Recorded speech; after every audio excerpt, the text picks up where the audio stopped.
Hello dear student, welcome. तो next some problem है house property पे।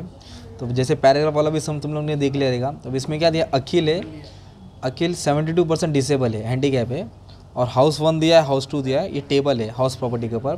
फिर अदर इन्फॉर्मेशन में रिसीव दिया है, ओके। और अपनों को क्या करने का, सम सॉल्व करने का। तो 15 मार्क के लिए सम आता है, राइट। तो आओ स्टार्ट कैसे करेंगे, राइट। तो सबसे पहले हाउस प्रॉपर्टी में अपनों को देखने का है, एक सेल्फ ऑक्यूपाइड होता है और एक लेट आउट होता है। लेट आउट मतलब जो हम रेंट पे दिए, और सेल्फ ऑक्यूपाइड मतलब हम खुद रह रहे।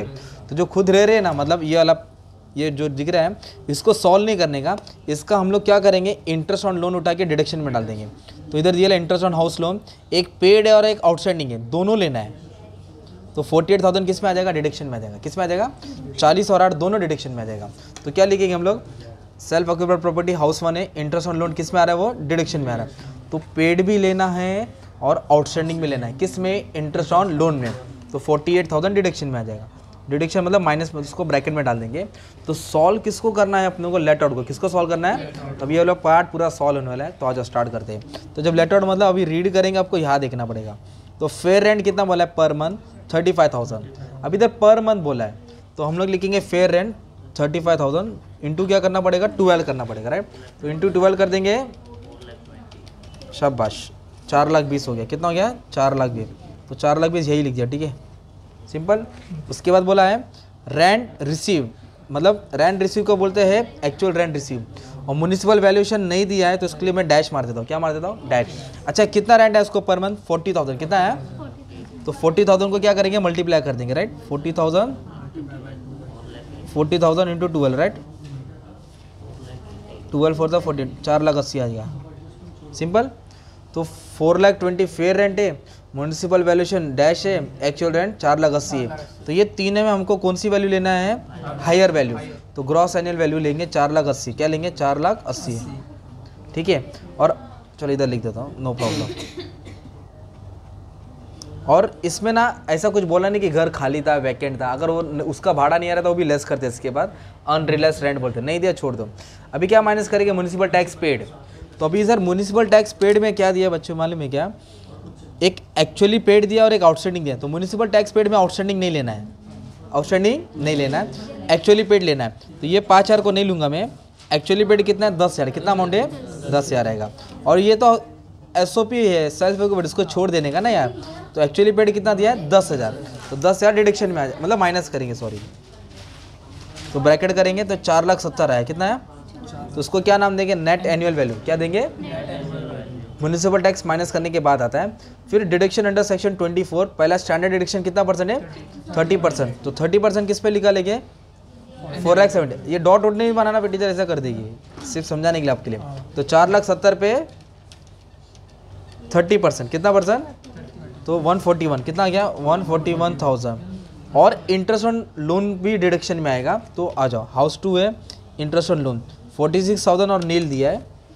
तो टोटल डिडक्शन आएगा 46। कितना आ जाएगा, 46। हाउस 2 का इंटरेस्ट ऑन लोन डिडक्शन में आ जाएगा 46,000, है ना। तो डिडक्शन मतलब ब्रैकेट बना देता, क्या बना देता, ब्रैकेट।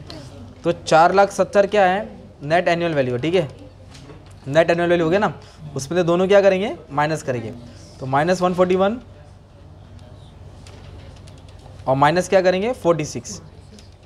तो जो अमाउंट बचा ना 2,83,000, वो हो गया income from house property from let out, है ना। ये लेट आउट से है, कहाँ से है, पर हाउस 1 का जो सेल्फ ऑक्यूपाइड वो डिडक्शन कितना है, 48। तो जो पैसा आया उसमें से अमाउंट लेस कर देंगे, कम कर देंगे। तो आपको नेट अमाउंट मिलेगा हाउस प्रॉपर्टी से कितना कम है। ये प्लस में से क्या कर दिया, माइनस। तो नेट अमाउंट है 235। कितना है, तो ये 235 अपना कौन सा अमाउंट हो गया, इनकम फ्रॉम हाउस प्रॉपर्टी। एक सेल्फ था और एक लेट आउट था। सेल्फ का सिर्फ इंटरेस्ट आया, लेट आउट को सॉल्व करके ये आ गया, राइट। तो दोनों को सॉल्व करके अमाउंट आ गया। फिर ये अखिल को अदर अलग अलग जगह से पैसा आ रहा है। एक तो आया interest on saving bank account, एक आया इंटरेस्ट एक्रूड ऑन किसान विकास पात्र, वहाँ से आया गवर्नमेंट के थ्रू। एक लॉटरी आया, उसमें देखो TDS और नेट दोनों दिया है, समझाता। और एक डिविडेंड आया। तो पहले चारों नाम लिख देने का और फिर पढ़ने का। Interest on saving account taxable है, क्या है, टैक्सेबल है। अभी इसके पीछे भी एक कहानी है, समझाता हूँ, ठीक है। टैक्सेबल है, इंटरेस्ट विकास पात्र टैक्सेबल, क्या है, टैक्सेबल। अब सुनो, कभी भी ना नेट आएगा ना, नेट वो कट के आएगा, अपने को उसको ग्रॉस बनाने का। तो नेट रहेगा मतलब कुछ ऐड करना पड़ेगा।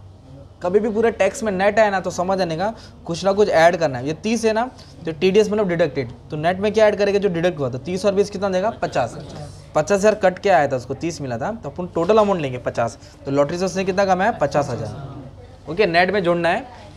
और एक डिविडेंड आया, dividend Indian company, foreign company, कोई भी कंपनी डिविडेंड क्या होगा टैक्सेबल, तो उसको 4 जगह से अलग अलग सोर्स से पैसा आया, तो चारों को जोड़ा जाएगा।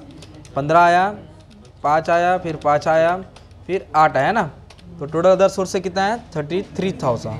तो ये दोनों को ऐड करेंगे 235 प्लस 33, तो टोटल का इनकम हो गया 268। कितना हो गया 268, उसका टोटल इनकम हो गया कितना 268।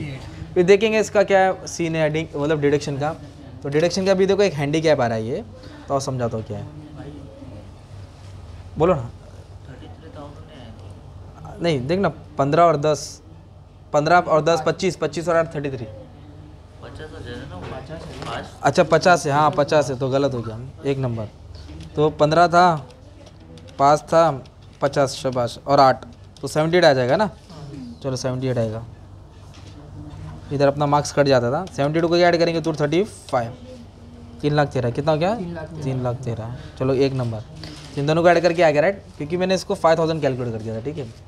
अच्छा अभी इधर क्या बोला है, वो अकील है ना हैंडीकैप है, कितना परसेंट, तो वो खुद हैंडीकैप है अकील, तो हैंडी मतलब SSC खुद हैंडीकैप है। तो हैंडीकैप का क्या कंडीशन है, अगर 80% से कम रहेगा, कितना, तो इतना डिडक्शन आएगा। 80% से ज़्यादा हैंडीकैप रहेगा, 85, 90%, सीवियर बोला तो कितना माफ़ करेंगे। अगर इधर मान लो बोला रहता है 85% हैंडीकैप, तो हम लोग कितना माफ़ करते हैं 1,25,000, पर अभी वो कितना है 72 बोलेगा, तो इन दोनों के बीच में ना तो कितना डिडक्शन आएगा 75 अंडर सेक्शन 80U, क्योंकि वो खुद हैंडीकैप है ना 80U, इधर डाल दिया हैंडीकैप, क्या डाल दिया इधर 80, तो कितना माफ़ होगा 75,000 क्या होगा माफ़ होगा राइट। बस इधर कुछ तो नहीं बोला था, तो ऊपर दिया था डिडक्शन। और एक डिडक्शन छुपा रुस्तम में, interest on saving bank account, तो वो 80TT में आता है। 80TT का क्या कानून है, जो भी इंटरेस्ट ऑन सेविंग अकाउंट आएगा वो टैक्सेबल भी रहेगा, और 10,000 तक लिमिट है जो डिडक्शन आएगा, तो मैं ऐसा लिखूंगा 80TTA। तो हमें देखो इंटरेस्ट ऑन सेविंग अकाउंट पे कितना मिला 15 मिला ना, तो उसका 10 हम डिडक्शन में डालेंगे, कितना डालेंगे as per the section 80TTA interest on saving account, कितना डिडक्शन आएगा 10,000। किसका इंटरेस्ट सेविंग अकाउंट, तो इधर लिखूंगा TTA interest on saving account, तो 10,000 डिडक्शन में आएगा। 10,000 से ज़्यादा इसको भले मिला 40,000 पर 10,000 डिडक्शन आएगा, तो दोनों को ऐड किया 85 हो गया, कितना आ गया 85। तो कमेंट में इसको माइनस करके आंसर डाल दो, नेट टैक्सेबल इनकम मिल गया तुम्हारा, ठीक है।